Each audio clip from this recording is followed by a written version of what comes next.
Kwanza nafikiri zinaelekea kusitisha kwa sababu zimeongea. Sasa madhara ambayo yanaweza katokea ni makubwa. Kwanza kusitisha msaada ni hatua mojawapo katika vikwazo. Serikali yetu inaendesha shughuli zake nyingi kwa kutumia misaada kutoka katika nchi za aina mbalimbali, na nchi za Ulaya ni miongoni mwa nchi zinazoongoza kutoa misaada. Misaada hiyo iko ya aina nyingi. Mingine nchi moja inaweza katoa msaada kwa elimu tu, nyingine inatoa labda kwa ajili ya kilimo, nyingine inatoa kwa ajili ya afya, nyingine inaweza katoa kwa ajili ya mazingira, na nyingine inaweza katoa kwa ajili ya barabara na vitu vya aina hivyo vinavyofanana. Sasa endapo nchi hiyo zitasitisha hiyo misaada, maana yake sekta hizo zitaathirika moja kwa moja. Kwa mfano, kama watu walikuwa tunapata unafuu katika tiba, basi utakuta gharama za matibabu zitapanda na watu hawataweza kuhimili hivyo vitu. Hayo ni madhara ambayo yatakwenda moja kwa moja na kuwaathiri Watanzania. Kwa hiyo maana yake msaada hiyo, pia hela ya Tanzania itashuka thamani sana, kwa sababu kama fedha haiwezi kuja kutoka sehemu nyingine, kutoka nje, basi fedha yetu itakuwa haina thamani. Madhara mengine ambayo yanaweza katokea kwenye shule, kwa mfano elimu sasa ni swala pana sana. Kuna ujenzi wa madarasa, hivyo ndio watu wengi najua, lakini pia kuna swala lingine kabisa kubwa katika ujenzi wa vyuo vikuu, kusomesha walimu na mambo ya aina mbalimbali. Madhara mengine ambayo yanaweza yakatokea ni pamoja na kwamba kama masharti ambayo hizo nchi zimeweka hayatatimizwa, basi mara nyingi wanakwenda katika hatua nyingine ambazo zinaitwa sanctions, au kwa Kiingereza au embargo, economic sanction au embargoes. Sanction na embargoes ni vitu ambavyo ni vikwazo ambavyo nchi husika itawekewa. Kwa mfano, kama wewe unauza kahawa, hutaruhusiwa kwenda kuuza kahawa katika soko la nchi hizo. Kama wewe unauza pamba, hautaruhusiwa kwenda kuuza pamba katika soko la nchi hiyo. Alafu pia sio tu kwamba hutaruhusiwa kwenda kuuza mazao yako, lakini pia hautaruhusiwa kwenda kununua bidhaa katika sehemu za namna hiyo. Sasa kwa sababu ulimwengu wetu ni ulimwengu ambao tunategemeana sana, basi maana yake pia uchumi wa nchi utadorora sana, kwa sababu hautaruhusiwa kwenda kununua bidhaa na hautaruhusiwa kwenda kuuza bidhaa. Lakini vikwazo vinakwenda hatua nyingi zaidi, ya kwamba mnaweza ndege zenu zisiruhusiwe kwenda kutua kwenye anga la nchi fulani, na ndege ni biashara. Kwa hiyo maana yake, ina maana hata kiutalii, utalii pia utaporomoka, kwa sababu watalii hawataweza kuruhusiwa kuja katika nchi yako. Kwa madhara ni makubwa mno kuliko watu wanavyoweza kufikiria.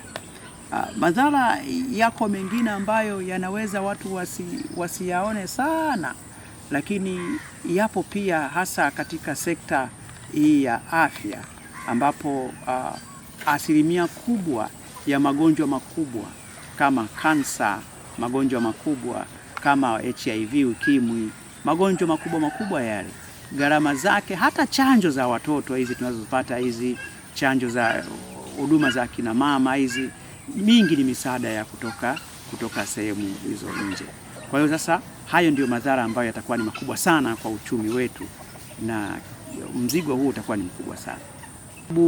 Umoja wa Ulaya hawasitishi misaada kwa Tanzania kwa sababu serikali ya Tanzania imeegemea Urusi. Serikali ya Tanzania imekuwa na mahusiano na Urusi kwa muda mrefu sana, imekuwa na uhusiano na China na hata Korea Kaskazini kwa muda mrefu sana.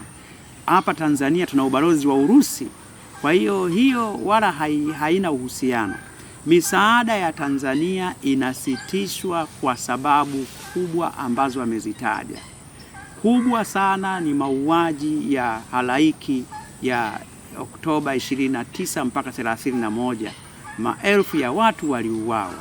Kwa hiyo nchi hizi za wahisani, nchi za Umoja wa Ulaya na Marekani ambazo zinajali sana demokrasia, wametoa maelekezo na masharti kwamba kuwepo na uchunguzi huru katika jambo hilo, kuwepo na uwajibikaji.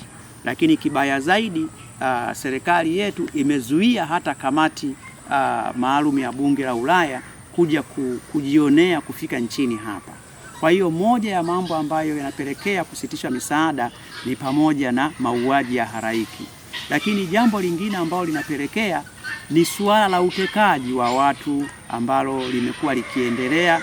Lakini pia suala lingine pamoja sambamba na hilo ni suala la mauaji na kupotea kwa wapinzani. Lakini pia ikumbuke tu kwamba alikuwepo Balozi Humphrey Polepole, anafahamika, amepotea tu katika mazingira ambayo hayaeleweki. Kwa hiyo hilo nalo linachangia, na kikubwa zaidi ni serikali za Umoja wa Ulaya na Marekani zimekuwa zikichangia sana Tanzania kwa sababu ya mambo ya kidemokrasia. Sasa moja ya masharti yao makubwa ni pamoja na kuwa na nchi inafuata demokrasia. Sasa Tanzania, serikali ya Tanzania imeminya sana demokrasia, na wakati wa utawala wa Samia tumefikia kipindi ambapo hali ni mbaya zaidi. Wamekwenda mbali na kumkamata na kumbambika kesi ya uhaini kiongozi mkuu wa upinzani ambaye ni mwenyekiti wa Chama cha Demokrasia na Maendeleo Chadema, Mheshimiwa Tundu Lissu, na alikuwa mgombea wa urais, alikuwa anapanga kugombea urais. Kwa hiyo hicho pia kimechangia pakubwa mno, na wametoa masharti kwamba pia wamwachie Lissu, lakini pia kuvifungia vyama vya upinzani, acha sasa Chadema kukizuia kifanye kazi. Hayo ndio matatizo makubwa ambayo yamepelekea nchi za Umoja wa Ulaya na Marekani kuanza kuweka vikwazo na kuisitisha misaada ya serikali Tanzania. Sio kwa sababu imeenda Urusi, hapana. Tunaondokaje hapa sasa?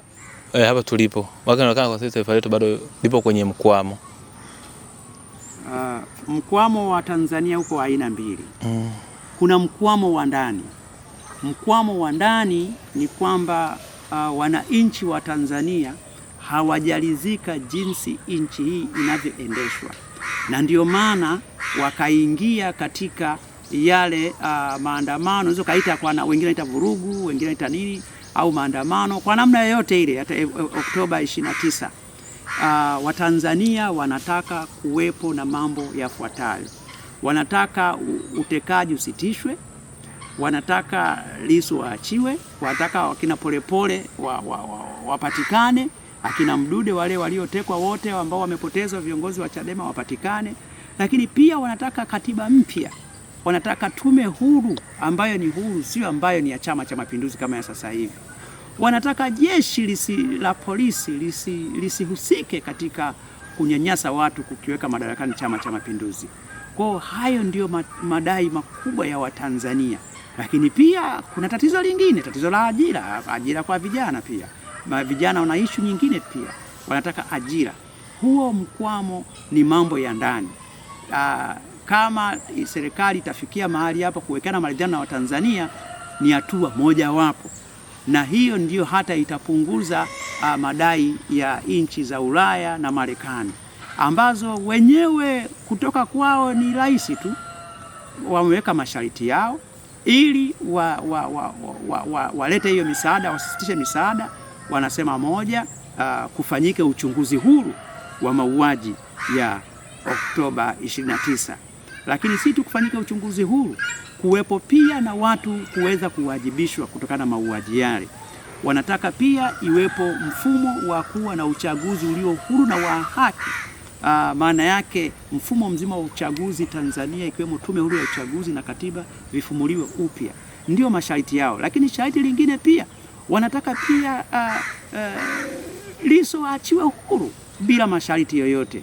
Wanataka vyama vya upinzani hasa cha Chadema ambavyo vinanyanyaswa sana viwe huru katika kufanya shughuli zao. Wanataka masuala ya utekaji yachunguzwe na wale wote waliotekwa, waliowekwa wanasiasa waachiwe huru. Kwa hayo ndio masharti, na serikali ikifikia hatua ya kutimiza hayo ndio mkwamo wenyewe wa kutoka. Isipoweza kusikiliza jambo hilo, kama tulivyosema, vikwazo vya nchi za Ulaya na Marekani vitakwenda katika hatua nyingine. Haitaishia tu kusitisha misaada, itafikisha mahali pia pa kuweka vikwazo vya kiuchumi. Tanzania isiuze vitu vyake huko, na Tanzania isinunue vitu vyake huko. Ndege zetu zisipite huko na meli zetu zisipite huko. Hivyo ndio vikwazo ambavyo vitatokea. Lakini Watanzania sasa wataendelea kudai haki zao na hali itakuwa mbaya zaidi.